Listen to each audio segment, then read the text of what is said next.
ये 13 दोष ऐसे हैं जिसके जीवन में होंगे तो उसको कभी शांति, कभी सुख, कभी ऐश्वर्य ये टिकेगा नहीं और दुर्गति निश्चित हो जाएगी। बहुत ध्यान से सुने।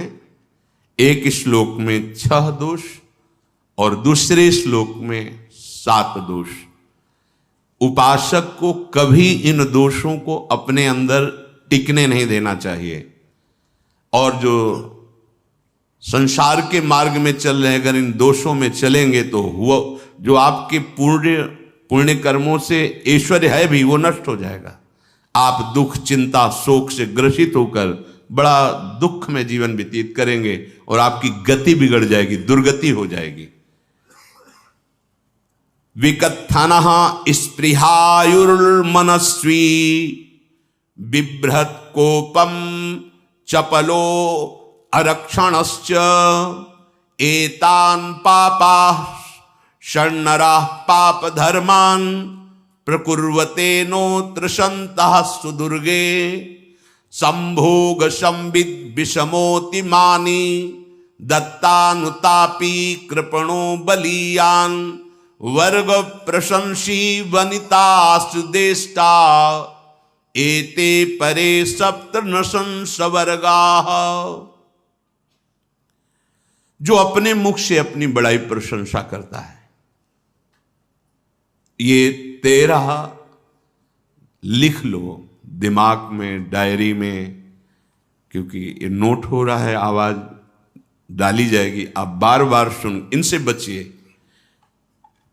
अपनी बड़ाई, अपनी प्रशंसा कभी अपने मुख से नहीं करना, नहीं तो आपके पुण्य नष्ट हो जाएंगे, बुद्धि भ्रष्ट माने गिर जाएगी। अगर परमार्थ में चल रहे हैं तो भी, और व्यवहार में तो पुण्य नष्ट हो ही जाएंगे। बुद्धि गिरी हुई तभी ऐसी बात होती है। और यह दोष बहुतायत है, ये बहुत प्रभावशाली है। अपनी बड़ाई मारना,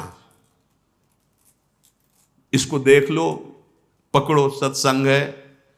अपने मुख से कभी अपनी बड़ाई ना करना। अगर कोई अपने मुख से अपनी बड़ाई करता है तो उसके सुकृत नष्ट हो जाते हैं, बुद्धि भ्रष्ट माने गिर जाती, पतित हो जाती है, फिर निर्णय ठीक नहीं। अगर हमारा सारथी, हमारा ड्राइवर मूढ़ हो तो कहीं भी हमको गिरा देगा, तो वो बुद्धि भ्रष्ट मतलब गिर जाती है, निर्णय करने लायक नहीं रहती। अपनी प्रशंसा अपने मुख से करना। दूसरा, लोलुपता, ये वृत्ति नहीं होनी चाहिए। धर्म से चलेंगे, धर्म के द्वारा जो हमें प्राप्त होगा उसी से हम अपना भरण पोषण करेंगे। आपके बच्चे स्वस्थ होंगे, बुद्धिमान होंगे, परिवार में बहुत सुख और शांति होगी। भले दीपक की तरह जलो, बहुत काल तक रहेगी। लक्ष्मी जी भी आपके घर में बहुत काल, हम ये नहीं कहते कि बहुत नहीं, जितनी है बहुत सुख शांति से चलोगे। अगर लोलुपता करोगे, हिंसा, छल कपट, व्यभिचार, चोरी, ऐसे धन आ जाए, वो आएगा, लेकिन वो हाइलोजन की तरह आएगा, एकदम प्रकाश और फ्यूज, बिल्कुल अंधकार करके जाएगा। देख लेना, तुम्हारे जो सुख के हेतु हैं, तुम्हारा शरीर, तुम्हारे बच्चे, तुम्हारी पत्नी, तुम्हारा परिवार, उसको देख के तुम रात दिन जलोगे बिना आग के। ऐसे उनके आचरण होंगे, ऐसे उनके अंग होंगे, ऐसे उनके दिमाग होंगे, ऐसा उनका व्यवहार होगा। ये लोलुपता अगर उपासक में या किसी में है तो उसको नष्ट कर देती है। सावधान। तीसरा, यदि आपका अपमान होता है तो आपको उसे सहन करना होगा, उससे आपके पाप नष्ट हो जाएंगे। जो तनिक सा भी अपमान होने पर बहुत क्रोध करके दूसरे का अपकार करने लगता है, ये आपका पतन करा देगा, ये आपको फंसा देगा, हृदय जलेगा, अर्थव्यवस्था नष्ट होगी, पूरा परिवार दुखी होगा। जरा सा अपमान की संभावना में आप किसी से भी भिड़ गए, किसी से भी, वो ये प्रवृत्ति आपका पतन कर देगी। उपासक में तो अपमान सहना अमृत है, नीचापमानम सुधा, पर व्यवहार में भी ज्यादा उत्तेजित मत होइएगा। ये तो कुछ मिनट की बात है, अगर आपने उसे मारा पीटा, रिपोर्ट हुई कानून की, ओ फंसते चले जाओगे, अर्थ जाएगा, समय जाएगा, चिंतन जाएगा, बहुत तरह से हानि हो जाएगी। अगर आप सह गए तो आपका सहना उसके लिए आग बन जाएगा। उमा क्षमा साप होते भारी, तुम्हें दंड देने की जरूरत नहीं, उसका एक कर्म ही उसे दंड दे देगा। आप शांत हो जाइए, आप सत्संगी हैं, आप शांत रहिए। चौथा, निरंतर क्रोध और उसका चिंतन। बैठे बैठे बस द्वेषियों का चिंतन ही हो रहा है, अंदर क्रोध का चिंतन और द्वेषियों का चिंतन ही हो रहा है। द्वेष भरी बातें, द्वेष भरे क्रियाएं, उन्हीं का चिंतन करके जलते रहना क्रोध से। उपासक को तो क्रोध करना ही नहीं चाहिए, बहुत शांत। ठीक है, अभ्यास में कभी क्रोध हो सकता है, उसको फिर समन करो, अंदर से प्रायश्चित जैसा कि अब गलती हुई, आगे नहीं करेंगे। और व्यवहार में भी क्रोध को आप पीना सीखें। अगर बार बार आपका क्रोध प्रकट होता ही रहेगा, आपका स्वभाव बिगड़ जाएगा, आपके पुण्य नष्ट हो जाएंगे और आपका जीवन नष्ट हो जाएगा। देने वाला उतना दे देगा आपको, आनंदित रहो। पैसा खर्चा, सब पूरे जीवन का विध्वंस मचा दिया क्रोध ने। कहीं भी आप देखो, किसी से क्रोध करके देखो, फिर देखो तुम्हारा भजन चल रहा है, तुम्हारी वो आनंद वृत्ति है नहीं, जलोगे और वो जलन और गुस्सा दिलाएगी और वो बैठे बैठे जलो नहीं। ये क्रोध जो है, ये चाहे व्यवहार में हो चाहे परमार्थ में, दोनों की हानि करने वाला है। और आश्रित जनों की रक्षा ना करना। अगर कोई भाग कर आपके पास आ गया है, कोई पशु पक्षी या कोई मनुष्य, आपको चाहिए कि अब चाहे हमारे पहले प्राण जाएं, उसकी रक्षा करेंगे। सीवी जैसे तो कोई बिरले ही होते हैं, पर इतना जरूर ध्यान रहे, जैसे कोई पशु पक्षी किसी भय से आपके सीमा के अंतर्गत आ गया है, अब उसकी रक्षा करनी है आपको। अगर आप स्वयं मार देते हैं या मरवा देते हैं, या आपके सुकृत नष्ट कर देगा, या आपकी दुर्गति का कारण बन जाएगा। और जो पाप कर्म उत्साहित होकर करते हैं, उपासक को तो बहुत सावधान रहना चाहिए, पर व्यवहार में भी जो नहीं करना चाहिए, अगर वो पाप कर्म आपके द्वारा मन में प्रेरित हो रहे हैं, संकल्प बन रहा है, क्रियाएं हो रही, दुर्गति पक्की, पुण्य नष्ट हो जाएंगे, दुख अशांति बढ़ती चली जाएगी, कभी शांति नहीं प्राप्त कर पाएंगे। ऐसा नहीं कि जो मन में आवे सो करें। पापाचरण निडर और उत्साहित होकर करना, अगर ऐसे लक्षण है, निश्चित दुर्गति होती है। ये 6, अपनी बहुत बड़ाई करने वाला अपने मुख से, लोलुपता, तनिक से अपमान में सहन ना करने वाला, निरंतर क्रोधी और आश्रित जनों की रक्षा न करने वाला, और निडर हर्षित होकर पाप कर्म करने वाला। दूसरे श्लोक में 7 है, 6 7 हो। 1, संभोग का ही चिंतन करना, संभोग में ही मन लगाना, संभोग दूसरी स्त्रियों के साथ करने की भावना रखना। संभोग पहला है, संभोग। रात दिन बैठे बैठे बस यही चिंतन करना, गंदी बातों का, गंदी बातें देखना, गंदी बातें सुनना, गंदी बातों का चिंतन करना। फिर अन्य माताओं बहनों के प्रति काम दृष्टि से देखना, कोई आ जा रही है तो दृष्टि से, काम भाव से देखना, भोग बुद्धि से देखना, निश्चित पुण्यनाश दुर्गति। बड़े बड़े उदाहरण इतिहास में हैं जिन्होंने ऐसा दृश्य नेत्रों से देखने की चेष्टा की, मन में संकल्प किया भोगने का, नष्ट हो गए, चाहे वो कितने बड़े प्रतापी हो। ये दुर्योधन कोई साधारण थोड़ी है, भगवान व्यास देव जी के द्वारा ही तो लो, भगवान व्यास देव जी ही इसकी उत्पत्ति का कारण है। आप देखो, इतने महान पुलस्त जी ही उत्पत्ति का कारण है रावण की। बस यही ऐसे दोष हैं जिनके कारण जीव नष्ट हो जाता है।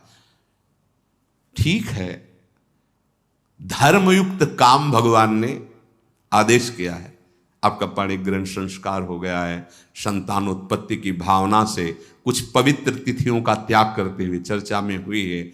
एक नियम है, एक आदेश है शास्त्र का, आप बहुत काम प्रवृत्ति वाले हैं तो प्रत्येक मास में जब माताएं बहनें पवित्र हो जाती मासिक धर्म से, तो जिनका पाणी ग्रहण आपने किया, जो पत्नी स्वरूप है, वो ठीक है। वहां भी बार बार के लिए व्यभिचार प्रवृत्ति के लिए शास्त्र आदेश नहीं करता, संयम पूर्वक, और उसका चिंतन नहीं करना। पाणी ग्रहण संस्कार है, घर में विराजमान है, एक संयम एक नियम के अनुसार उसका चिंतन तो फिर भ्रष्ट कर देगा। चिंतन प्रभु का करना है, चिंतन प्रभु की सेवा जो आपके कर्तव्य, इसके चिंतन से बचो। घातक है, बहुत बड़ा जहर है। अगर विषय चिंतन होने लगा तो मरोगे, जिंदा जलोगे, दुर्गति भी होगी। ये अंदर की जो आग है ना, कामाग्नि, ये इतनी बढ़ती चली जाएगी, तुम्हारे होश खराब हो जाएंगे कि मुझे क्या करना चाहिए क्या नहीं करना चाहिए। कोवा मदांधो मदनातुरोमा, अंधा हो जाएगा, नहीं दिखाई देगा अनुजा तनुजा क्या है कौन है, कुछ नहीं, भ्रष्ट बुद्धि। संभोग का चिंतन नहीं। धर्मयुक्त काम आदेश है शास्त्र में। यदि आप प्रवृत्ति मार्ग में हैं तो अपनी पत्नी को जो पाणी ग्रहण स्वीकार किया है, वहां भी पवित्र तिथियों का त्याग करते हुए, एकादशी है, रामनवमी है, नव दुर्गा है, जन्माष्टमी है, राधाष्टमी, जो पवित्र तिथियों का त्याग करते हुए, और ऐसे जो मर्यादाएं हैं उसके अनुसार, और कहीं पराई स्त्री के साथ संभोग की बात निश्चित दुर्गति पक्की है। ऐसे ही माताओं के लिए है, स्त्री शरीर के लिए है। यदि वो ऐसी गलत चेष्टा, तो पतिवंचक परपति रति करही, रौ नरक कल्पसत परही। ये भोग चिंतन से बचने की चेष्टा कीजिए तो क्रिया से अपने आप बच जाएंगे।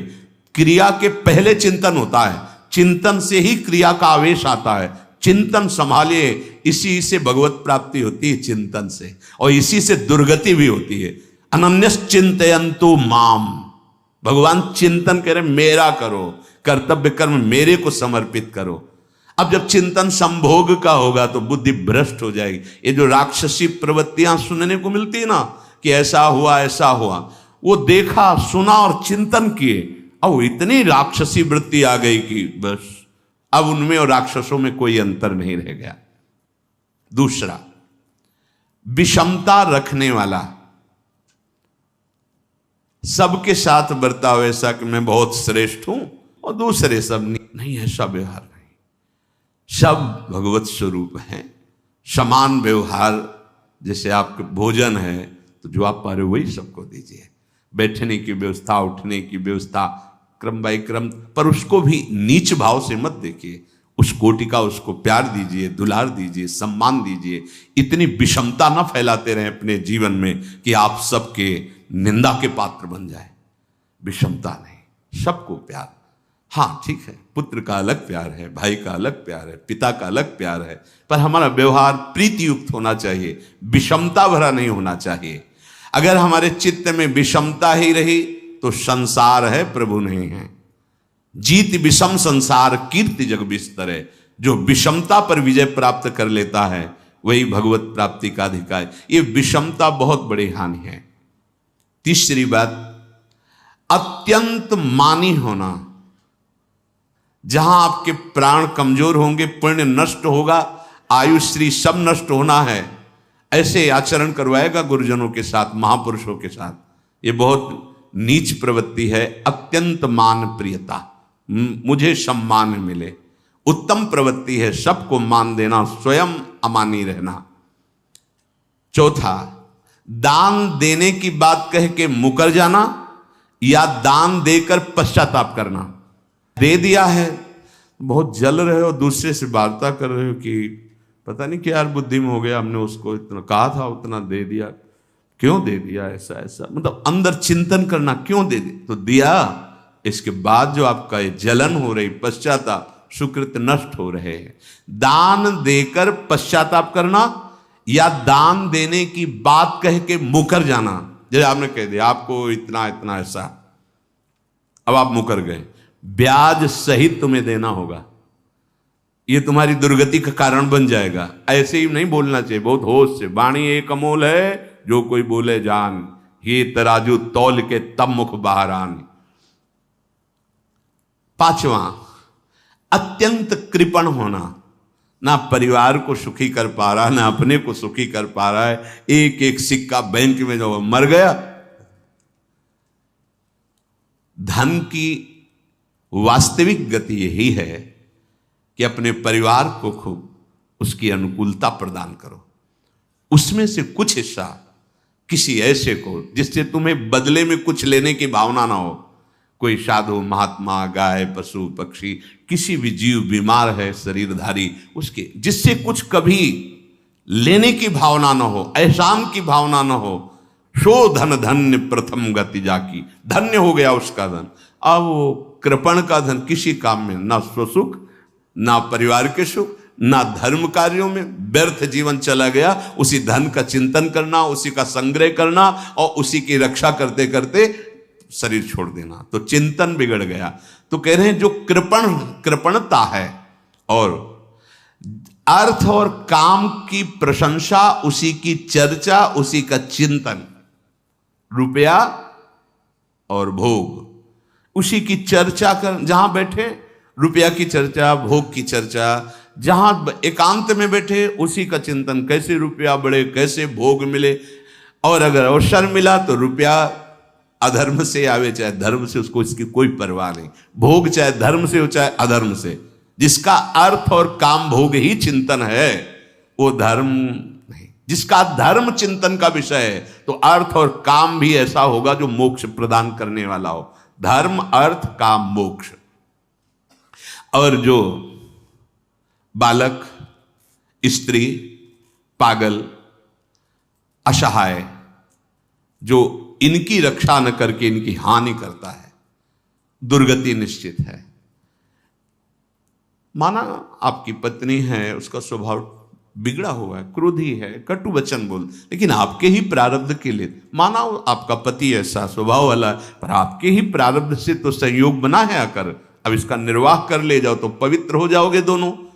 और अगर झगड़ा और लड़ाई और मारपीट और कहीं हिंसादि के रूप में उतर गए तो फिर और करनी बिगड़ गई। बालक है, आप उसको ज्ञान नहीं कि आप पवित्र है, कि आप पवित्र है, उसको ज्ञान नहीं कि आप उसके साथ व्यवहार अच्छा कर रहे हैं कि बुरा कर रहे हैं। रक्षा करनी है आपको, शोषण नहीं करना। कह रहे हैं स्त्री, बालक और पागल, जैसे विक्षिप्त है, पागल है, आपको रक्षा करनी है। बन जाए तो उसको भोजन, ऐसा नहीं कि ईंट मारो, उसको अपमानित करो। उसकी बुद्धि खराब है, प्रारब्धवशात खराब हो गई है, तो शास्त्र आज्ञा करता है स्त्री, बालक, जैसे पागल, विक्षिप्त आदि हैं, असहाय है, असमर्थ है, बूढ़ा है, वो आप सेवा भी करो तो वो गाली दे सकते हैं, उनकी बुद्धि बिगड़ गई। आपको उनको दंड नहीं देना, मारना नहीं है आपको। मान लो आपके बड़े बूढ़े बुजुर्ग जन हैं, आप सेवा भी कर रहे हो तो आपको कटुवचन बोल सकते हैं, आपकी निंदा कर सकते हैं, लेकिन आपको उनके साथ व्यवहार सद करना है। अगर आपने इन दोषों को स्वीकार किया तो निश्चित आपकी दुर्गति होगी, न इस लोक में आपको शांति मिलेगी ना परलोक में। इसलिए इन दोषों को बार बार सुन करके और हृदय में जांचो कि कहीं है तो नहीं। अगर है तो सत्संग, भजन बल, भगवत प्रार्थना के बल से इन दोषों का त्याग कर दो, जीवन मंगलमय हो जाएगा। शेष चर्चा आगे। श्री राधा वल्लभ लाल।